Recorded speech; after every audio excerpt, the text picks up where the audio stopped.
자, 그럼 우리가 왜 살을 빼기 어려운지 이유가 나왔습니다. 그 이유는 바로 비만이라고 하는 건 이 음식을 먹는 거에 대한 중독이기 때문인데요. 자, 그러면 중독 질환의 가장 대표적인 중독이라고 할 수 있는 알코올 중독과 그 다음에 비만과의 특성을 한번 비교를 좀 해보겠습니다. 자, 알코올 중독의 첫 번째 특성은 술에 대해서 어마어마한 갈망을 갖고 있다는 거예요. 술을 정말 좋아하시죠. 맨날 술만 찾으시죠. 그렇죠. 그 다음 두 번째는요, 이 알코올 중독 환자분들이라고 해서 처음부터 알코올 중독은 아니었습니다. 처음부터 술을 많이 마셨던 게 아니고요. 술이 먹다 보니까 점점 양이 늘어난 거죠. 이걸 내성이라고 하고요. 네, 세 번째는요, 이러다 갑자기 술을 뚝 끊게 되면 어떤 문제가 생기죠?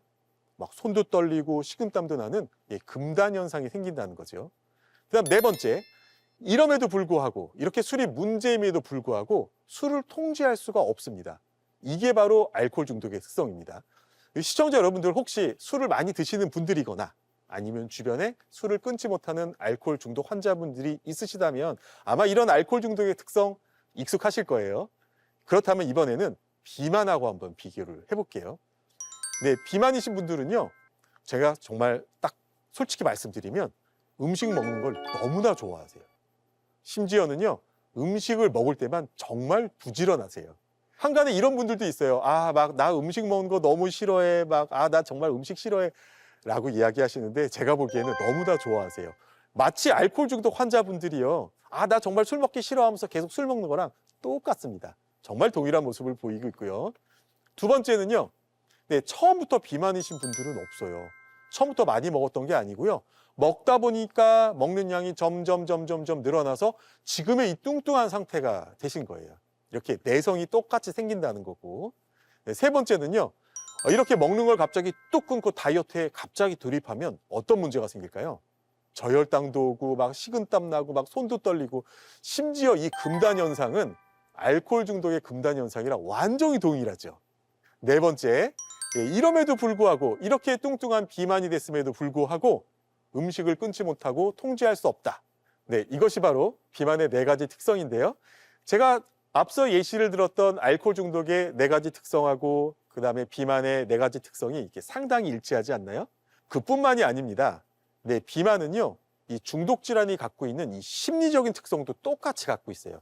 첫 번째는요, 자신의 비만인 상태를 부정한다는 거예요. 네, 알코올 중독 환자분들도요, 자기 알코올 중독인 걸 인정하시는 분들이 많지 않거든요. 비만이신 분들도요, 똑같이 자기의 이 뚱뚱한 상태를 부정하시는 경우들이 많아요. 어떻게 부정하냐면요, 나는 지금 괜찮아. 아직 뚱뚱한 거 아니야. 이렇게 생각하시는 분들도 있고요.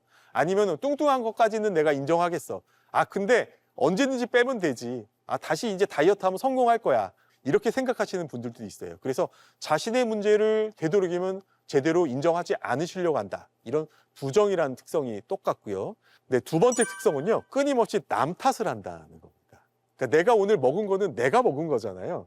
그런데 이 먹으면서요, 끊임없이 이 먹은 걸 인정하려고 하지 않고 남 탓을 해요. 누구 때문에 내가 이렇게 많이 먹은 거야? 내가 회사에서 오늘 직장 상사가 나한테 뭐라 그래서 많이 먹은 거야? 내 자식이 속을 썩여서 많이 먹은 거야? 뭐 이런 거죠. 알코올 중독 환자분들도 남 탓을 엄청나게 많이 하면서 술을 드시거든요. 이렇게 남 탓하는 특성이 똑같고요.